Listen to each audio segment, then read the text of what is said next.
He was once the most powerful man in the world. But tonight, Bill Clinton sits across from a man who calls him out, not as an opponent, but as a witness.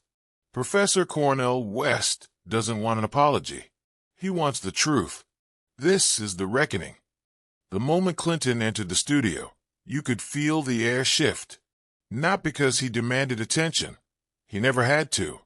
It was because history had walked in with him. Cornel West was already seated, hands folded, a quiet storm waiting. He didn't stand, didn't smile, just watched as Clinton took his place across from him. No stage lights, no applause, just two men, one memory. The moderator's voice barely registered.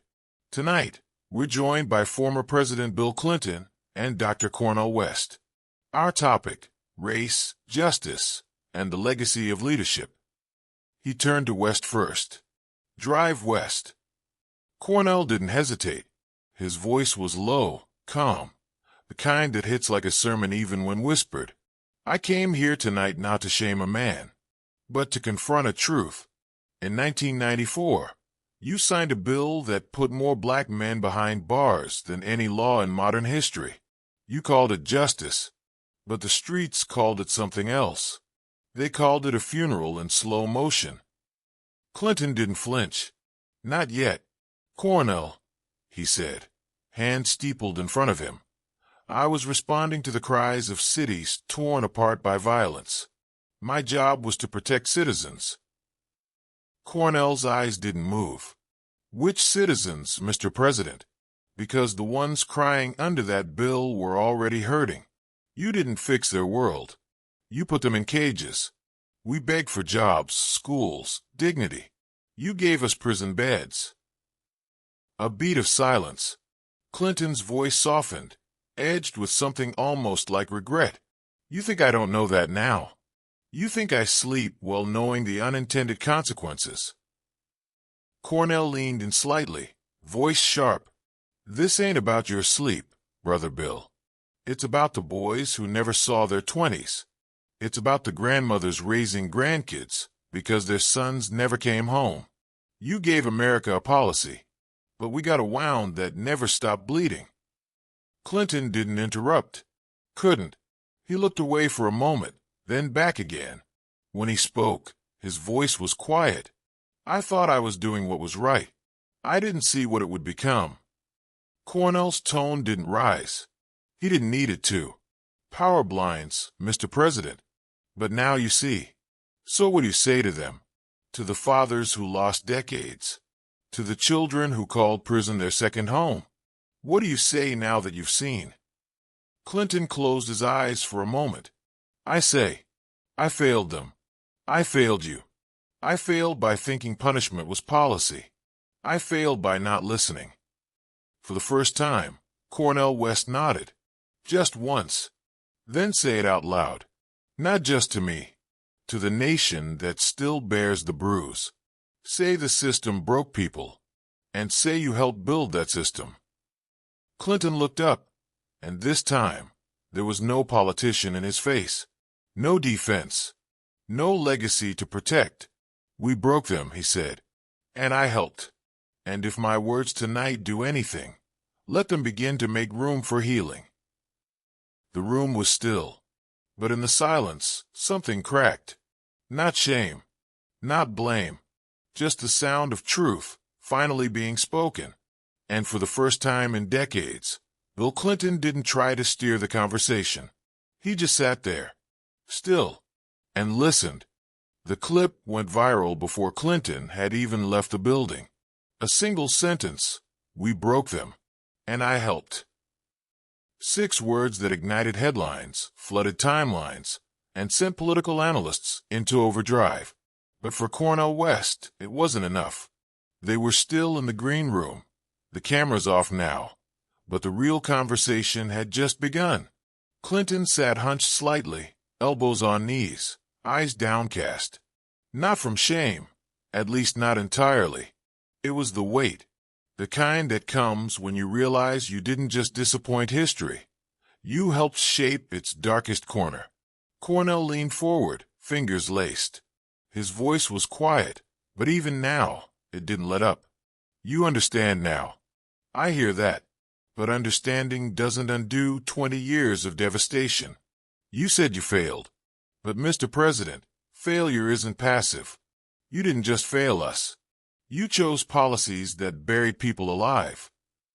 Clinton looked up. And you think I don't carry that? You think I didn't watch as my legacy turned into a ledger of loss? Cornel shook his head, not out of disagreement, but disbelief. Your legacy? Brother Bill, this ain't about legacy. It's about the man in Baton Rouge who served 25 years for a bag of weed. It's about his daughter, who grew up thinking birthday candles were blown out behind glass. Legacy is for presidents. This is about pain. Clinton ran a hand through his hair. His voice cracked, not performative, not polished. Just tired. What do you want me to do? I said I was wrong. I said it plain.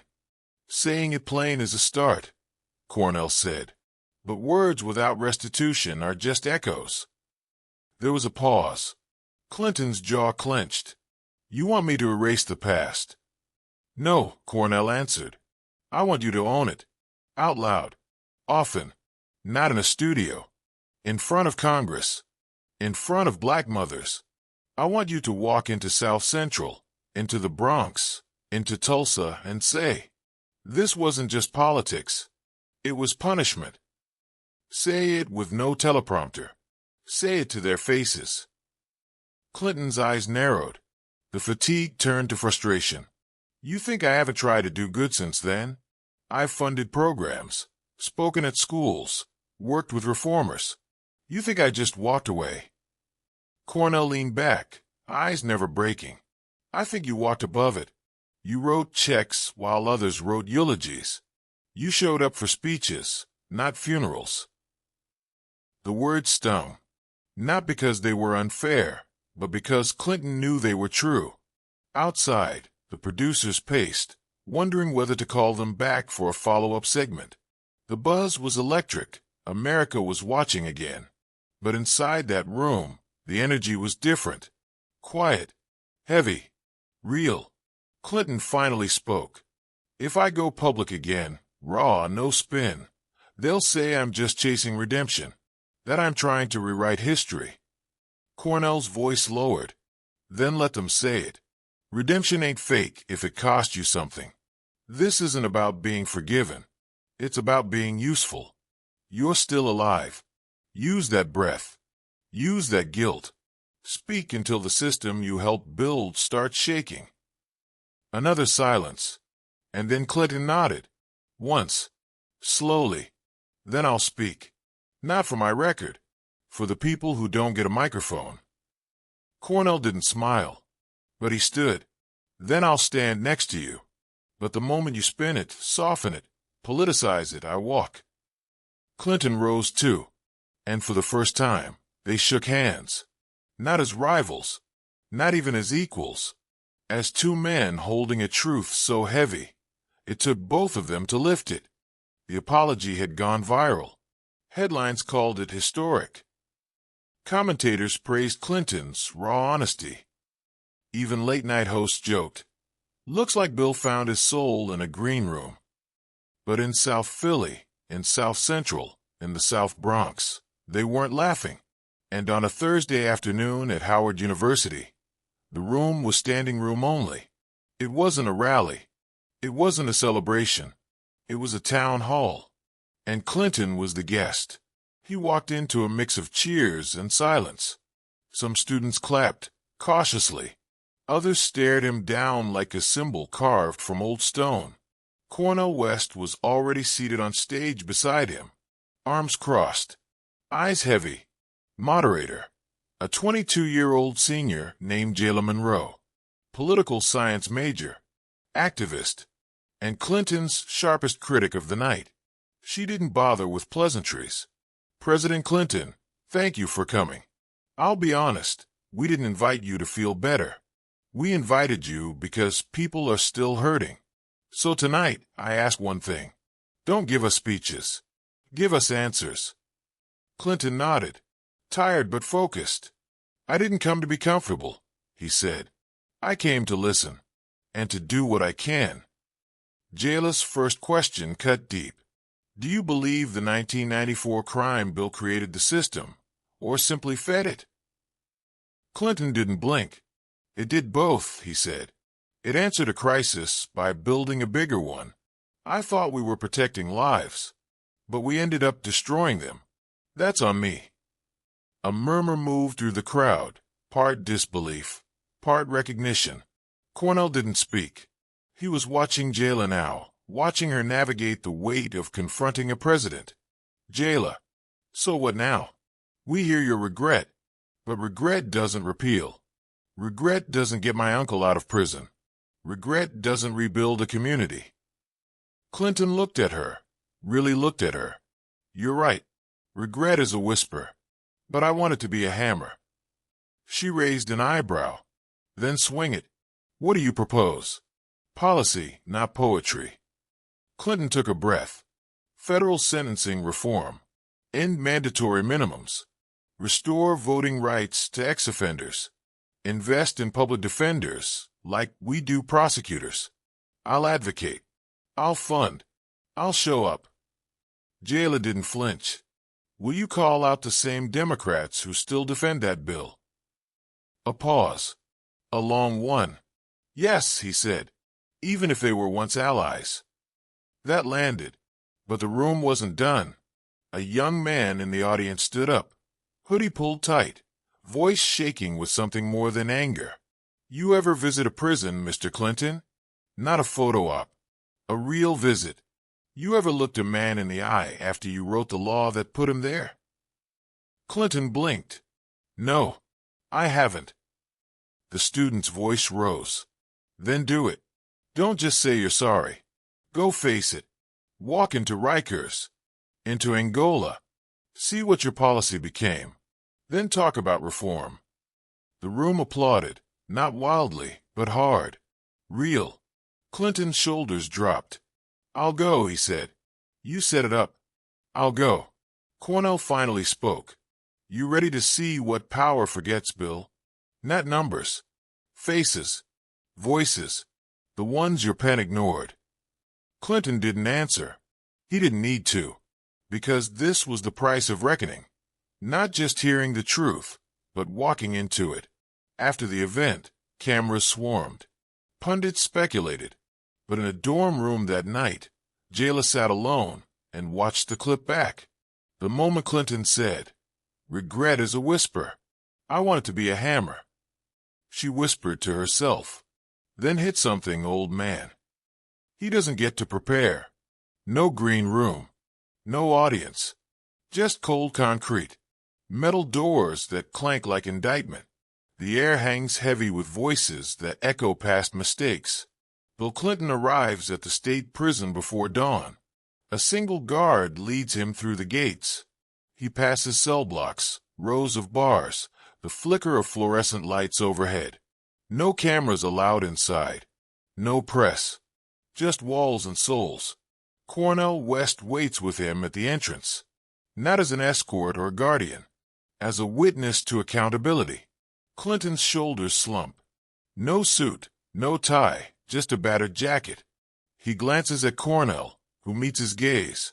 Not pity, not contempt, just expectation. They walk in silence. The first stop, the visitation room. A table. A divider. A courtroom of regret. Cornel nods. Lights grow sharper. They sit. A man dressed in orange enters. Late 40s.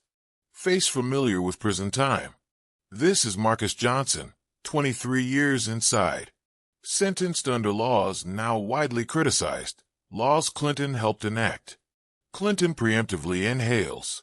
Marcus's voice is even, a measured pain underneath. Marcus Johnson, I'm living your legacy, Mr. President. My life was reduced to a number. I lost birthdays, holidays, my daughter's milestones. All because someone thought locking me up would fix the world. Clinton's throat tightens. I'm sorry, Marcus. I never meant for this to happen. But I see you. I hear you now. Marcus leans in. Words don't restore. They don't rebuild what I lost. My parents died. My mother died of grief. The state took everything. So what now? Silence. That's all Clinton has. Cornel breaks it. He's here, Marcus, not to justify, but to confront the consequences you lived. Marcus shakes his head. Consequences. He scoffs, eyes aflame. Consequences are easy to spell. Accountability, that's hard. His tone softens. I want you to say it. Not in front of cameras. To me. To my daughter. To every person you sentenced away. Clinton leans forward. The silence in the room weighs heavier than bars. Marcus, I acknowledge my role. I'll work to change what I helped create. And I'll speak your name. To Congress. To the next president. And I'll support every reform that sets people free. His voice cracks, not theatrically, raw truth. Marcus looks at Cornel, then back at Clinton. Then do it. But know this, redemption ain't a speech. It's behavior. Show up. Advocate.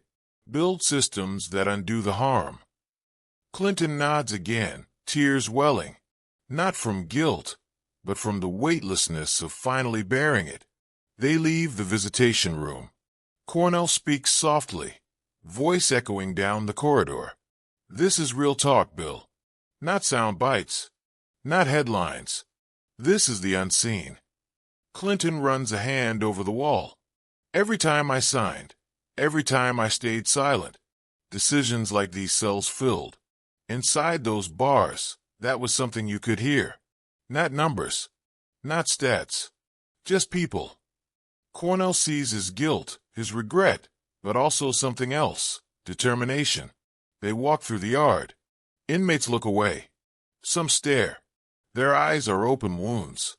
Clinton stops in front of a group standing under a tree. Older men who have served, freed themselves, rebuilt. One woman steps forward. Maria Ortiz, released 2 years ago after serving 15 years for nonviolent offense. Her voice quiet, confident. Maria Ortiz. Mr. President, you changed the rules, but those rules changed lives. I missed half my life. No graduation. No wedding.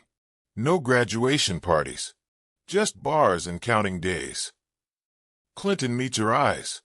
Maria, I don't have your years back, but I'll help others keep theirs. I promise you that. She nods. Then be the voice behind your voice. Fund reentry programs. Support community healing. Because if your apology ends here, it means nothing. They leave the yard as the morning light breaks through barbed wire. Cornel's voiceover narration begins, as if for the screen.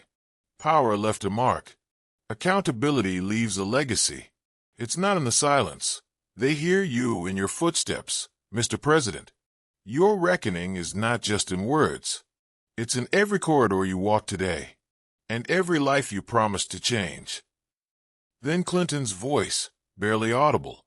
I'll be back, with halls full of witnesses, with votes, with laws. Cornel replies, voice firm. That's the reckoning. He hadn't stood at a podium in years. Not like this. No teleprompter. No campaign trail. Just one spotlight. One man. And a crowd divided by decades of consequence. The venue. The National Justice Summit in Atlanta. Over 3,000 attendees. Judges. Law students. Survivors. Organizers. The audience wasn't here to be inspired. They were here to witness and judge. Cornel West stood off to the side of the stage, arms crossed, watching, waiting. Jayla Monroe sat in the front row, notebook closed. Maria Ortiz, Marcus Johnson, dozens of formerly incarcerated citizens, all there. This was no redemption tour. It was the verdict. Clinton approached the mic slowly, his steps deliberate. He cleared his throat once, and then he spoke. 29 years ago, I signed a bill that changed the criminal justice system in America. It promised safety. It delivered suffering. I believed I was doing what was right. But belief isn't enough, not when the truth shows otherwise.